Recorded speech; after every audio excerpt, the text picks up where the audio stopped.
Okay, well, I've been testing to see if this iPad mini will actually be able to replace my computer to an extent. I mean, I don't believe an iPad will ever actually replace a computer, but sometimes when I go out, I don't want to take a computer and an iPad, so I've just been playing around with it. I do a lot of photography stuff, so nothing major, but I've been playing around with a few programs. One of the programs I got was, here, let's grab a picture.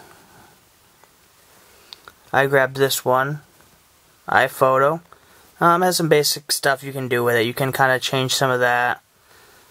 You can adjust the brightness, the contrast.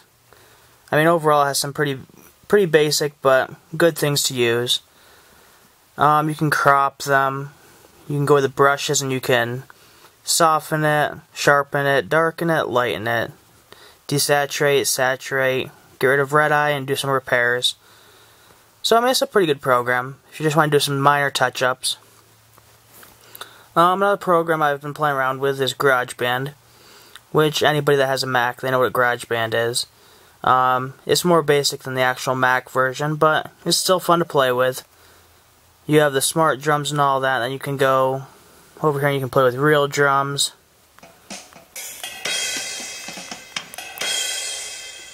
And you can also throw it all together and make songs. You can put your audio voice in, so you can actually have singing.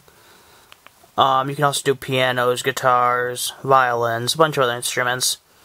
The best photo program I've found so far is actually this one. It's Adobe Photoshop. You can go into your albums. We're going to go with these ones. Let me grab a picture and then we'll kind of see how it works.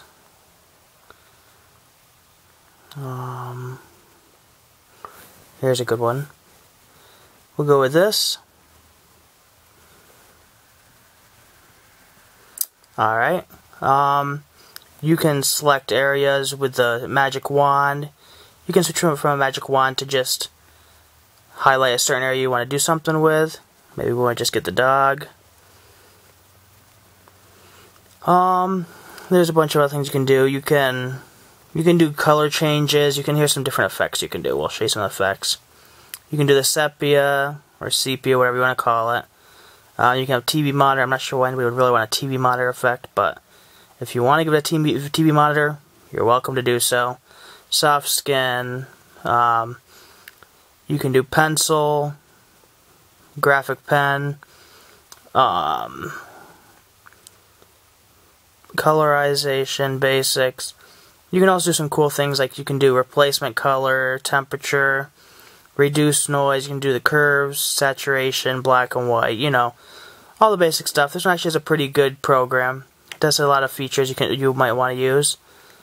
Also, one thing I've been playing around with and I'm actually doing to actually make my YouTube videos is Pinnacle Studios. Honestly, on computer all I've had was issues with Pinnacle, but on the iPad it actually seems to work pretty good. It seems to be a pretty reliable system. You can go in and edit a video. You can have video, audio, you can throw pictures in. It's overall a pretty good program. You can have different transitions. Also, this one's a pretty cool one. It's RelaxMD, or I think it's MPHD. You can make your own sleeping noises. I know that's a weird combination, but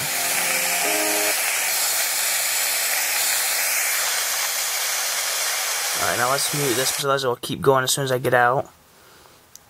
Also, another one I've been using is SmartOffice. Not the absolute best Office one I've ever found, but it does the trick. It works.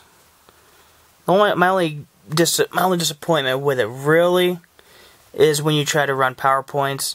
It doesn't give the effects, it just does the slide. I wish it would actually do the effect of the picture falling in or twisting in, whatever you had.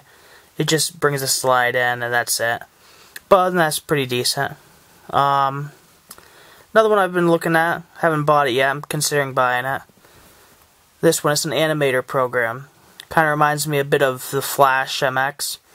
Not that it's at all a replacement for Flash MX, so don't take it that way. But it's kind of like a chintzy, fun Flash MX style program. But you can actually draw your pictures, do next slide, draw another picture, and then when you put them all together, it turns into a little video. So let's get out of here before that noise drives me crazy. Another cool one was Keeper. Basically, if you have passwords you want to protect, but you're afraid you're going to forget from all the millions of passwords you have, you can add that. You can actually put your passwords in there, but they're all protected with one password. This was another cool one I found. Really not a ton of use for it. I mean, especially if you're graduating. If you're in school and you get caught, you're probably going to get kicked out for this, but you can actually write mathematical questions, and it'll figure them out for you. You can actually go more advanced too. You can go, you can do like 3/4 times 1/28 equals, and it'll give you the answer to that too. And when I find more programs, oh, this one was pretty cool too though. This one you can go in, you can make your own notebook. You can write in it just like that. Tip it this way. Or, if you want, you can get rid of that so we can see again. You can actually switch to this style, where you just put this part up wherever you want it. And you write down here, if you want to be a bit more specific in the area. Other than that, that's about what I've been using for my iPad lately. Oh, okay. One other app, I'm sure most people know, best game ever for the iPad, Tiny Tower. I'm up to 19 floors. I've been playing it for about a week or so. But that's about it.